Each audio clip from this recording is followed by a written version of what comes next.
નું કાઉન્ટર ફોકસમાં છે અને જીઓના બેઝ ટેરિફ વધારાના કારણે રિલાયન્સમાં એક ઉછાળો આપણે જોઈ રહ્યા છે। આ સાથે જ ભારતીય એરટેલમાં પણ ઉત્સાહ છે। તો શું છે ટેલિકોમ સેક્ટરમાં તેજીના કારણો, જાણીએ સહયોગી યતિન મોટા પાસેથી। યતિનજી, ગુડ આફ્ટરનૂન। જણાવો, ટેલિકોમ સેક્ટરમાં આજે એક સારી ખરીદારી બનતી દેખાઈ રહી છે, શું કારણો છે? તો ક્યાંક ને ક્યાંક આપણે ટેલિકોમ સેક્ટરની વાત કરીએ તો રિલાયન્સ જીઓએ પોતાના બેઝ ટેરિફને રિવાઇઝ કર્યા છે। ઇનફેક્ટ જે પેક છે ઓનલાઈન મળી રહ્યો છે તેને કાઢી નાખ્યો છે। ઓબ્વિયસલી આ સ્ટોર્સ પર અવેલેબલ રહેશે, પણ જે બેઝ ટેરિફ છે અત્યારે જે એનાલિસ્ટ લોકોનું અને બ્રોકરેજનું વ્યૂ છે એ છે કે આ ટેરિફ જે 249નું હતું એને કાઢવાના કારણે હવે 299નો પ્લાન જે છે એ ફોકસમાં આવશે, જેના કારણે આરપુને વધવામાં મદદ મળશે, કારણ કે બેઝ પેક જે છે એ લગભગ 20% વધી જશે પ્રાઇસિંગમાં ઓનલાઈનમાં, અને 1 જીબીની જે પર ડે લિમિટ છે એને વધારીને 1.5 જીબી કરવામાં આવશે। તો આ જે પેક અવેલેબલ છે તેમાં ડેટા બી વધારે જે છે એ કન્ઝમ્પશન માટે અવેલેબલ રહેતું તમને જોવા મળશે।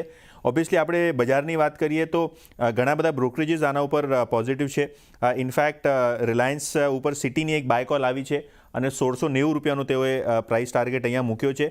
અને ભારતીય એરટેલ અને વોડાફોનની વાત કરીએ તો તેમના સામે બી આ 28 દિવસનો જે જીઓનો પેક છે એ તમને વધારે ડેટા આપે છે। તો ત્યાં 1 જીબી છે અને અહીંયા 1.5 જીબી તમને ડેટા મળશે। ઇનડાયરેક્ટલી આ 20% ટેરિફ વધવાનું રિઝલ્ટ થશે, અને જેના કારણે ઓવરઓલ રેવન્યુઝ જે ફ્લો થ્રુ થશે એ લગભગ 2%નું પોઝિટિવ ઇમ્પેક્ટ તમને જોવા મળી શકશે। બીજી એક વસ્તુ સેબીએ મોડિફાઈ કરી છે એ છે મિનિમમ પબ્લિક હોલ્ડિંગ રિક્વાયરમેન્ટ, જેના કારણે જીઓનું આઈપીઓ અને કદાચ રિટેલના આઈપીઓને વધારે મદદ મળશે, કારણ કે જીઓનું પ્લેટફોર્મ વેલ્યુએશન છે લગભગ $135 બિલિયન।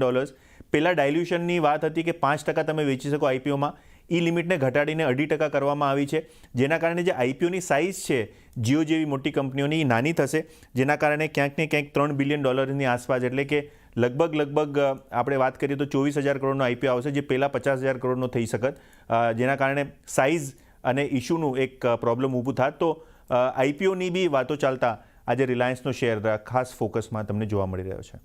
ઓકે, તો આ રીઝન ખાસ કરીને બનતો દેખાઈ રહ્યો છે અને કારણે એક ફોકસ રિલાયન્સ પર બનતો દેખાઈ રહ્યો છે।